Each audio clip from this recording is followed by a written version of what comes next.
You finally beat a chapter boss. The game hands you a powerful relic, and suddenly you're staring at 3 distinct perks. The menu asks you to pick one. These relics represent Wukong's 6 senses: eyes, ears, nose, and the way the UI locks in your selection suggests you're making a character-defining choice. In reality, your build is fluid. If you go to the Reignite Sparks menu at any shrine, you can swap your relic perks at any time, free of charge. Despite this, it's common to lock into a single loadout early on and leave it there. We get incredibly stubborn, trying to force a favorite setup to work against every single enemy we encounter. Resisting this mechanic is the only way to actually ruin a build. You end up wasting hours in a boss arena simply because you brought the wrong tools to the fight. Early in the game, the appeal of heavy attack perks is obvious. You charge up a massive strike, chunk a boss's health bar, and bypass entire phases of a fight. Landing those hits trains your muscle memory to rely on finding a quiet corner and winding up your staff. As you progress into the late game, the mechanics shift. Bosses stop standing still.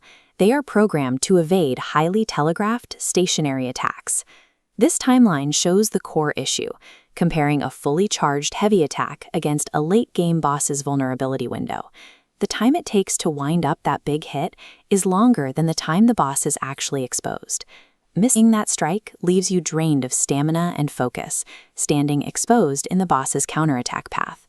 To avoid getting hard stuck, you have to trade situational burst damage for mechanical forgiveness. This chart gives us a framework to evaluate every relic perk. We're mapping the burst damage ceiling on the y-axis against execution reliability on the x-axis. Take the Chapter 1 relic, Craving Eyes. It offers a perk called Opportune Watcher, which generates focus on consecutive light attacks. That perk lands up here in the top left. The reward is high, but the execution is conditional. But generating focus requires landing uninterrupted hits, forcing you into dangerous melee range. Then we have the Chapter 3 relic, Hubris Nose, and its perk, In One Breath. The intent here is to cast Ring of Fire and safely charge 4 focus points without draining your stamina. When we plot that on our chart, it hits the highest point for burst potential and the lowest point for reliability. The setup time required to cast the ring and charge the attack gives agile targets plenty of time to step out of the way. If the attack doesn't land, the damage is 0. High theoretical damage numbers do not matter if the required setup makes the attack impossible to land against high-mobility targets. Rather than chasing perfect setups, you get more mileage out of perks that guarantee value every time you play. Look at the Chapter 4 relic, Envious Tongue. It has a perk called Tongue of a Connoisseur. This stacked bar chart shows exactly how that math works. For every soak you equip, the perk increases your health recovery. If you use a drink with 3 or 4 soak slots, those 5% bumps compound into a significant increase per sep. Choosing this perk shifts your approach. You stop trying to end the fight in 30 seconds and equip yourself to survive a 5-minute war of attrition. The Chapter 5 relic, Grieved Body, offers another defensive linchpin with the Divine Safeguard perk. The 4 banes, like shock and poison, chip away at your resources. Mitigating that elemental damage is often mathematically superior to taking a flat health increase. The caveat is that this perk offers 0 value against purely physical bosses.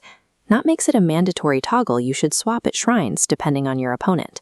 Surviving the hardest encounters requires you to drop the complex combos. You win by stacking these invisible, foundational defenses. This diagram maps your options into 2 paths, an exploration build for the world and a boss progression build for the arena. On the exploration side, we have perks like Spread the Word. This perk turns your Immobilize spell into an Area of Effect ability. Mass crowd control makes traversing the map and clearing standard Yagwai fast and safe. But the moment a boss arena walks you in, that toolkit loses its utility. An Area of Effect freeze does nothing extra against a single target.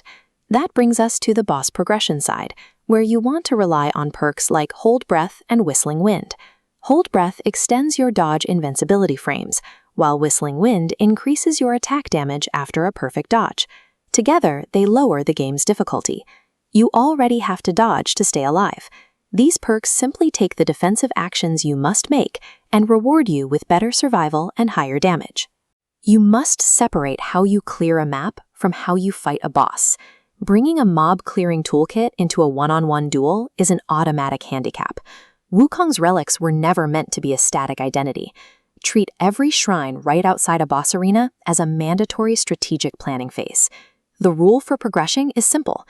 When you hit a wall, strip away your telegraphed, set-up heavy damage perks.